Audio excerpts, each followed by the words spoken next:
High, কেমন আছো তোমরা সবাই? আজকে আবার হেলমেট নিয়ে রেডি, যাচ্ছি মাহেশের রথে। চলো তাহলে, তোমরাও চলো আমার সাথে ঘুরে আসি। আমিও এই প্রথমবারই যাচ্ছি ওখানে। দেখতে দেখতে চলে এলাম উত্তরপাড়ায়। উত্তরপাড়া গেট ক্রস করবো এখন। এই টাইমটাই একটু জ্যাম হয়, হালকা জ্যাম আছে। গঙ্গার ধার দিয়ে যেতে যেতে কি ভালোই না লাগছিল, এত সুন্দর হাওয়া দিচ্ছিল ওখানে। ওখান থেকে আর পেরোতে মন করছিল না। এই দেখো রথ টানছে সবাই, আজকে অনেক রথ দেখতে পেয়েছি। এই যে মন্দিরটা, এই যে গঙ্গার ঘাটটা, এটা দেখছো কোন্নগর সাধুর ঘাট। এখানে মা শকুন্তলা, তোমরা হয়তো অনেকেই জানো, তার বিসর্জন এখানে দেওয়া হয়। আর এই হচ্ছে কোন্নগর বারো মন্দির। এইখানে আমিও কোনোদিন যাইনি, এরপরে যখন যাব তোমাদেরও সাথে করে নিয়ে আসবো।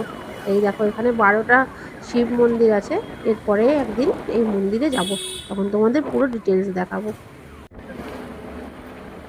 কত বড় জুডিওটা এখানে খুলেছে, এখানেও একদিন আসতে হবে। এই দেখো দেখতে দেখতে দেখো কত বড় রথ, কি ভালো লাগছে সাজিয়েছে। বাচ্চাগুলো টানছে, দেখো কি ভালো লাগছে। দেখতে দেখতে পৌঁছে গেলাম শ্রীরামপুর। গাড়িটা অনেক দূরে পার্ক করতে হয়েছে। আর এদিকে দেখো চারিদিকে মেলা বসেছে রাস্তার দুধার দিয়ে। অনেকটা হেঁটে যাওয়ার পর এই যে গেট দেখতে পেলাম। এবার এর ভেতরে আছে মন্দির। মন্দিরে যাওয়ার আগে এখানে মেলায় যাই, দেখো কত বড় মেলা বসেছে চারিদিকে। এখন যদিও লোক এখানে কম আছে, একটু বিকাল বিকাল। আসলে সবাই আজকে তো উল্টো রথ, তাই জন্য সবাই মাসির বাড়ির দিকে গেছে প্রভুকে আনতে। এখান থেকে মাসির বাড়ি অনেকটা দূর, তাই জন্য আমরা দুজন আর গেলাম না। কারণ গাড়িটাও অনেকক্ষণ অন্য জায়গায় পার্ক করা থাকবে, তো ওটাও একটা চিন্তা হচ্ছে। তো দেখো কত সুন্দর সুন্দর জিনিস পাওয়া যাচ্ছে এখানে। চারিদিকে দোকানপাট, দেখতেই কত ভালো লাগে না, সব কালারফুল। আর এইটা দেখো চুড়ি, কত চুড়ি, রং বেরঙের কত চুড়ি। একবার ভাবলাম আমিও পরবো, তারপরে আর পরলাম না, থাক। তার কাঁচের চুড়ি তো আমার হাতে একদম টেকে না। আর এদিকে সব ঘরোয়া জিনিসপত্র। এই মেলা দেখতে দেখতে আস্তে আস্তে বেরিয়ে গেলাম। গেলাম একটু মন্দিরে।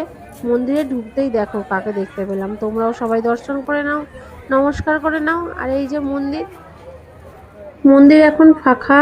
অনেকে এখানে অপেক্ষা করছে জগন্নাথ প্রভুর আসার জন্য। উনি ওখান থেকে মাসির বাড়ি থেকে বেরিয়ে গেছে।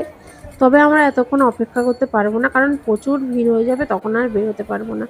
এই যে আসন খালি, সে নেই, একটু পরেই সে এসে যাবে। কিন্তু এই যে বাইরে মাকে রাখা আছে, তাকেই সিঁদুর দিলাম। তারপরে বেরিয়ে গেলাম গরম গরম জিলিপি কিনতে। দেখেছো এখানে গরম গরম জিলিপি ভাজা হচ্ছে, তাই জন্য এখান থেকে নিয়ে নিলাম জিলিপি। ফেরার পথে এই যে রথ, আবার রথ, এই একটা রথ, আবার আর একটা, এই যে উত্তরপাড়ার রথ। এই রথ দেখতে দেখতে বাড়ি